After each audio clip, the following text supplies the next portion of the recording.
మన హీరో ప్రసాద్ ఒక చిన్న విలేజ్లో అన్ని ఫెసిలిటీస్ ఉన్న ఇంట్లో ఉంటాడు. అందరిలాగే చదువు, పెళ్లి, ఉద్యోగం చేసుకుంటూ జీవిస్తుంటాడు.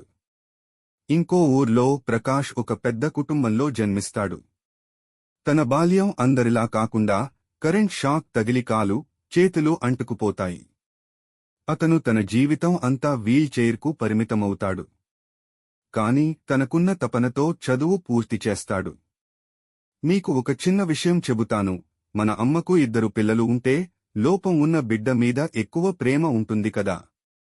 అలాగే దేవుడికి కూడా అవయవాల లోపం ఉన్న పిల్లల మీద ఎక్కువ ప్రేమ ఉంటుంది.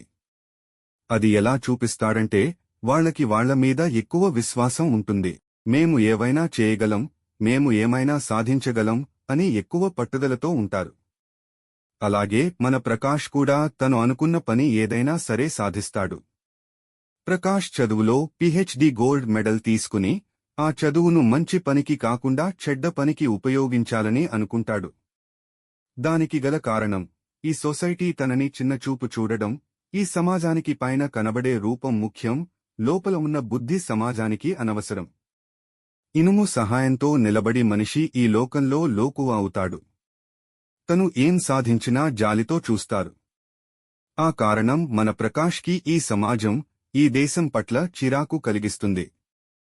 ఇనుముతోనే నిలబడ్డాను కనుక భూమిలో నుంచి మొత్తం ఇనుము తనకే కావాలనిపించింది. దానికి కావాల్సిన పన్నాహం మొదలుపెట్టాడు.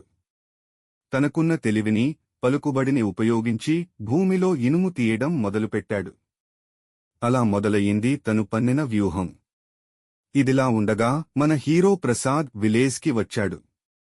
మన ప్రసాద్కి లే ఆఫ్ పడి ఉద్యోగం పోయింది. సిటీలో బతకడం కష్టమని తన సొంత ఊరికి వచ్చాడు. తన దగ్గర ఉన్న భూమిని సాగు చేసుకుంటూ బతకడం మొదలుపెట్టాడు. కొన్ని రోజులు సాఫీగా ప్రసాద్ జీవితం సాగుతుంది. ఆ ఊరిలో ఉన్న పెద్ద మనుషులు పంచాయతీ పెట్టి ఊళ్ళో ఉన్న మనుషులకి మన పొలం పట్నం నుంచి వచ్చిన వాళ్లకి అమ్మితే మనకు చాలా లాభం అని చెప్పి అందరి చేత భూములు అమ్మించడం మొదలుపెట్టాడు. కష్టాన్ని నమ్ముకున్న రైతు భూమిని అమ్మడం అంటే కష్టమే, కాని దాని నుంచి వచ్చే లాభం కంటే నష్టమే ఎక్కువగా ఉండడం చూసి ఆ పట్నం నుంచి వచ్చేవారికి అమ్మితే వాళ్లు ఎక్కడికి వెళ్లినా సుఖంగా జీవించొచ్చు అని ఆలోచనలతో భూమి అమ్మడం మొదలుపెట్టారు. ఇదే విషయం ప్రసాద్ ఇంటి దాకా వచ్చింది. ప్రసాద్కి భూమి అమ్మడం అసలు ఇష్టం లేదు. తనకి సిటీ లైఫ్ కంటే పల్లెటూరి జీవితమే సుఖంగా అనిపించింది.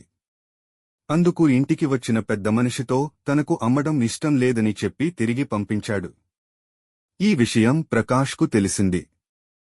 తన దగ్గర ఉన్న సహాయకులు ఈ విషయం మేము చూసుకుంటాం అని ప్రకాష్కి చెప్పారు. ఓటమి తెలియని మన ప్రకాష్కి ప్రసాద్ చెప్పిన విషయం నచ్చలేదు. అందుకని ప్రకాష్ నేనే వచ్చి చెబుతాను అని ప్రసాద్ ఇంటికి బయలుదేరాడు. ప్రసాద్ ఇంటికి వెళ్లిన ప్రకాష్ ప్రసాద్తో మాట్లాడడం మొదలుపెట్టాడు.